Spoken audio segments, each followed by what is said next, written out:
mentoring and working with other young people, trying to inspire and help them get into music, as well as chasing your own dreams of, you know, doing music. And you've been active for quite a while. Yeah. You've not always been Bristol based. No, born and bred Bristol. Okay, the thing is, but okay, here's what I love about the grind, because I've seen when you've been in other parts. Uni in Birmingham. Okay. So I was there for 2 years when I was 18. And then when I came back, that's when I kind of like, my sound kind of leveled up. I was thinking of like making beats and stuff. I realized that wasn't really for me. They found it too difficult, to be honest with you. And I was just like, let me just stick to what I like doing, you know what I'm saying? So I just kind of kept making music, kind of just had my recording equipment in my studio hall. And yeah, I was just basically just making music back to back to back to back to back. And then eventually kind of started to come into the sound of like the Virgin Marys. And then yeah, now I'm where I'm at now. And people will notice, like, in tracks like that, there was a time when you were like, it was all about the passion, it was all about the ladies, but in the way that you were putting it, where some of the lyrics will be raw in that inspiration, but like you weren't always like, I'll say grotesque in the way that you're saying it, because you're talking about exploration, how you're feeling, how you're going to do this to do. And yeah, so I like the way that it was in a pocket, because I feel like there was yourself, and I can't remember what the other young guy was, but you were both doing that thing where you weren't just trying to make the music just like for the roads. Because I think it's really easy. So for me, working now, there's young people that are starting to explore music themselves, and they've started off with they're seeing what people are doing, they start to talk the roads, and then when they're working with people like Aspiration Creation Elevation, Docklands, and working with the team, because they've got like more the music sessions. It's like obviously working with Aspiration Creation Elevation, Docklands, like that was like kind of like community centre growing up. Obviously there used to be a community centre around here. I think it was called, I can't remember, it was around the corner, but when I was growing up, like that was kind of the main two things to go to. Obviously I think that one closed down in Eastern, so then obviously the one in St. Paul's was kind of the main one now. And then as I was starting to get older, I clocked that they had studios, so then I started liking music, whatever, and then working with the people, and then they offered some guidance and stuff like that. But it's not, with the thing with me, is like I'm not a road man, if you get what I'm saying. Like mine's adjacent to the roads, that's what I always say. So yeah, like, I hear that. Obviously I ain't got no beef with nobody. I just cut you, do my thing. You get what I'm saying? So it's never a thing where I have to portray something I'm not. I just kind of just keep my music authentic to myself and about my life experiences, what I witnessed, what I've been through, etc. So I don't actually have to kind of push one narrative that, oh, man's a road man does X, Y, and Z, when that's not what I do. Because I think authenticity is very important in music, because people can always tell if you're chatting rubbish.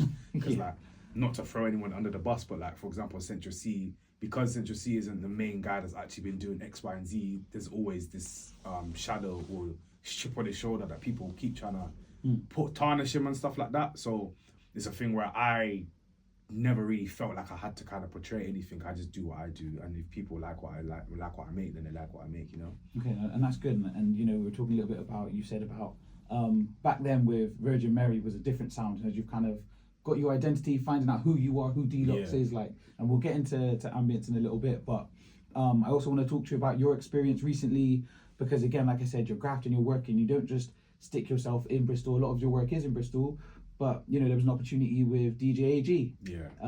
You know, a little while back we had him outside of the O2 in Bristol, and there were sets that went on then. But it's really good to see somebody from Bristol still linking in with that.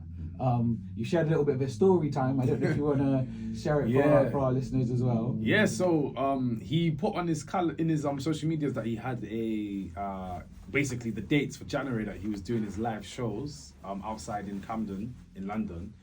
And so I was like, cool, I'm gonna go the 19th, because it was like every Monday he was doing it. So I was like, oh cool, I'll go the 19th. So my girlfriend lives in Reading, so I stayed at hers because it's closer to London. So I was like, cool, makes more sense, easier just to drive, whatever. So then went there, boom. Now the morning comes, get ready, and I was like, yeah, I need to check the social medias to make sure it's still going on. But it kind of slipped my mind in the morning to check the social medias. I just was like, cool, I need to get there. So I drive all the way there now, and then I'm like, wait, what's going on? I don't hear nothing. Like, I'm asking around, like, what's going on? Like, Box Park, I'm like, what's, like, do you know about DJ AG? He's like, no, I don't know what that is. I was like, okay, cool. So then I was like, let me check my socials, because I was going to do this anyway. Oh, today's been cancelled. I was like, bro. So I wasted like there was like an hour and a half drive in it from Reading to Camden. So I wasted that drive, and then I was like, cool, let me just go get some nice food that you can't get anywhere else. I think it's called Chicken Kitchen. I was like, cool, let me go grab food there, and then I ended up getting a parking ticket.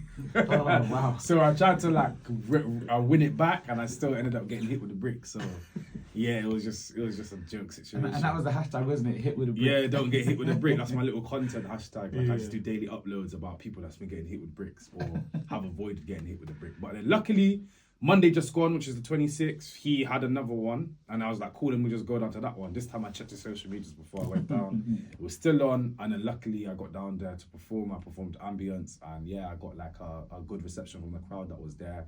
Did some networking, and yeah, seen notes, chopped it up with him, and yeah, just making connections and networking. So that's what the music game's about, is about who you know, what you know. Yeah, and I think that's a key bit as well, in that, like, Bristol, I will say, I'll put it out there, I'll say, depending on the genre, Bristol music is more receptive in different pockets of different genres. In when you get to some of like the hip hops and the grinds, because it's a competitive scene, sometimes the competition can get misconstrued for when you get beef or disagreements or whatever. And I think that's then what can stop people from being able to step out the circle, because it's all about Bristol. But I think that with things like DJing and stuff that he's been doing since the conception in like lockdown and stuff, and just the positivity, and then helping people like discover new artists and discover new people that are Delocx. Imagine you would have been in Camden performing on a viral TikTok live. Would 15-year-old me believe that? Yeah, because I've always been a person that just goes out and does what I need to do. Through growing up, no one's ever really done me any favors. You know what I'm saying? I've never I kind of have like an underdog kind of story in terms of things. Like I feel like the scene never really looked at me or took me serious. Obviously, you had other groups and musicians around the same time as me, or a little bit before me, that kind of had all the clout and all the notoriety, and they got all the attention. So then when I cut through and started to do my thing also wavy with Solly and Jay, I believe, years ago, and my brother Gozi, that was how I first started doing music. So when it was us four, we basically started our own thing. People was listening to like rah rah rah, but then the it guys at the moment tried to pop down our thing and kind of rub us out. So then it kind of blackballed us in a sense, but not like officially. But then at the same time, because my music, I was still trying to find out who I was, etc. It just wasn't resonating with the people. But as I've like been consistent with things now, it's kind of resonated with people a lot. But to answer your question, would 15-year-old me think that I'd be in Camden performing on a viral show? Yeah, because I've always just been someone to just find opportunities, and if I had the means to attend it or exploit, is it called I can't remember the word, but yeah, experience the opportunity, then I do it, and that's basically what I've done to this day. That's really good, and I think it's good when people are able to see, actually, I've always been on this journey, so now it's paying off the dividends. And you know, it's interesting you were saying about the other groups that were like more prevalent, and like I said, it's that competition that should lead to collaboration and competition, but unfortunately sometimes people get caught up in trying to like beat somebody at something, rather than actually trying to like grow and build and improve with each other and like collaborate. Everyone kind of just wants to be that one person, because Bristol is a very it's got a lot of talent. You know what I'm saying? Like there's a lot of sections going on, so people want to be that person to break it. And like obviously TK or Stretch, unfortunately, rest in peace, he was the guy, basically the front runner to basically finally cut through and put Bristol's name on the map. But obviously he unfortunately lost his life, and then no one else has really taken the reins to kind of run and do that. So like obviously it's still able to be done, but it's not a thing where I'm just gonna like cut everyone off. It's a thing where it's like whoever showed me love, I'm gonna show love back, and we can collab whatever on the way up. You know what I'm saying? Yeah, and I think that leads in quite well to us then talking about like ambience and where kind of where has this song come from for you? How has this come about? So I literally made this song on TikTok Live, you know. Okay. Yeah, in 2025. So obviously you know how the landscape has changed with media, like entertainment's changed. Like people don't really consume like music's still a big infrastructure, but it's really only the heavy hitters Like you got your DBEs, your Rays, like them type of people, Skepta, they're the only ones that's making big money in music now. So it's kind of, the content game is kind of taking over music in terms of what people consume. Because if you think about it, when I drive my car in the day-to-day, I rather listen to podcasts more than I listen to music, if you get what I'm saying. And it's like, if I'm doing that, I'm sure there's going to be quite a lot of people like short form content, TikTok, whatever. So I was like, cool, let me hop into the algorithm, let me figure out how to use this thing. So I was on TikTok, obviously I do music, so I was like, cool, let me just make a song on live.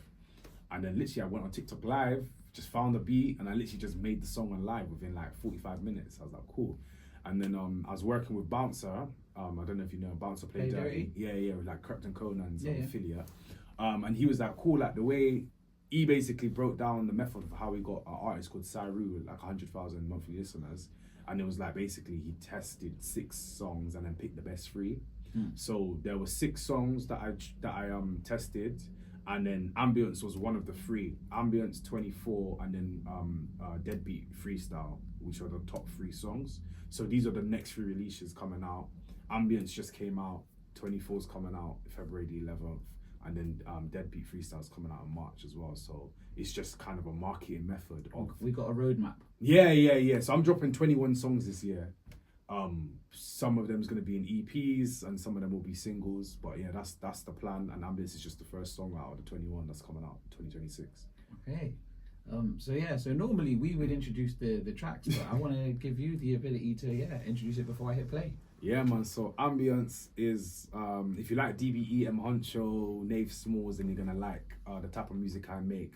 It's called Trap Love, my very own genre. So it's like trap, drum kits, Jamaican lovers, rock melodies, R&B lyrics, and then it's for like the secret lover boys and the soft girls as well. So if you're into that romantic side, you're in touch with your emotions, you're gonna kind of feel what I make in it. So this is Ambience.